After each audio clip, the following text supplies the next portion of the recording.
నువ్వు ఎంత అప్పు చేసి ఒక మనిషిని తాకట్టు పెట్టి ఎంత అప్పు తెచ్చి అతనికి ఎంత ఇచ్చావు ప్రతి వాడు లెక్క వేసుకునేటువంటి పరిస్థితి ఈ రోజు గ్రామాల్లో కానీ డిస్కస్ చేద్దాం సార్ ఖచ్చితంగా ఎందుకంటే ఈ స్థాయిలో ప్రజా వ్యతిరేకత వచ్చింది అని అంటే ఖచ్చితంగా ప్రతి అంశంలో వారు ఎక్స్పెక్ట్ చేసినది ఏది కూడా వర్కౌట్ కాలేదు. కేవలం ఒక పరిపాలన అంటే బటన్ నొక్కితే చాలు, లబ్ధి చేకూరిస్తే చాలు అనేది ఒక్కటే కాదు, అన్ని అంశాలు ప్రజలకు కావాల్సినటువంటి సౌకర్యాలు కావచ్చు, అభివృద్ధి ఇవ్వాలి, సంక్షేమం అందించాలి, సుపరిపాలన కావాల్సినటువంటి పరిస్థితులు కూడా ఉంటాయి. అప్పుడే ఎవరికైనా ఆదరణ కూడా ఉంటుంది. సో డిస్కస్ చేద్దాం. సో వినేష్ రెడ్డి గారు నమస్కారం.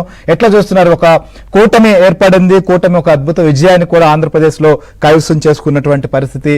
సో ప్రస్తుతం చూస్తుంటే భారతీయ జనతా పార్టీ కూడా 8 స్థానాల్లో విజయం సాధించబోతోంది. లోక్సభలో కూడా 3 స్థానాల్లో లీడ్ లో ఉన్నటువంటి పరిస్థితి.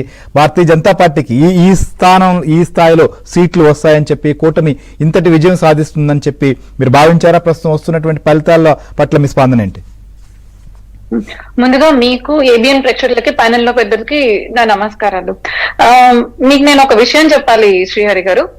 మన కూటమి గెలుస్తుంది అని మేము అనుకున్నాము డెఫినెట్ గా. బట్ అంటే ఇంత రూట్ అవుట్ అయిపోతుంది అంటే వైసీపీ అంతకు ముందు ప్రతిసారి సింహం సింగిల్ గానే వస్తుంది, వై నాట్ 175 అన్న వాళ్ళు బిలో 15 ఆ ప్రతిపక్ష హోదా లేకుండా కూడా రౌట్ అవుట్ అవుతారని అంటే అనుకున్నాం. కానీ ఏదో ఒక 30-40 కన్నా వస్తుంది అనుకున్నాము. బట్ మరి ఇంత తక్కువ, it's really overwhelming.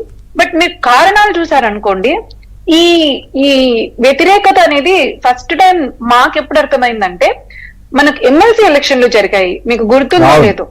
MLC election లో పట్టభద్రుల ఎమ్మెల్సీలో 3 స్థానాలు అంటే రాయలసీమలో 1, అటువైపు ఉత్తరాంధ్రలో తూర్పు రాయలసీమ, నెల్లూరు, ప్రకాశం, చిత్తూరు, తూర్పు రాయలసీమ, రాయలసీమ, ఉత్తరాంధ్ర అంటే డిఫరెంట్ జోన్స్ జరిగినప్పుడు 3 సీట్లు ఓడిపోయినప్పుడు ఫస్ట్ టైం మాకు అర్థమైంది ఏంటంటే దెర్ ఈజ్ యాంటీ ఇన్కంబెన్సీ. అది జరిగి కూడా మనకు దగ్గర సంవత్సరంన్నర కావస్తుంది.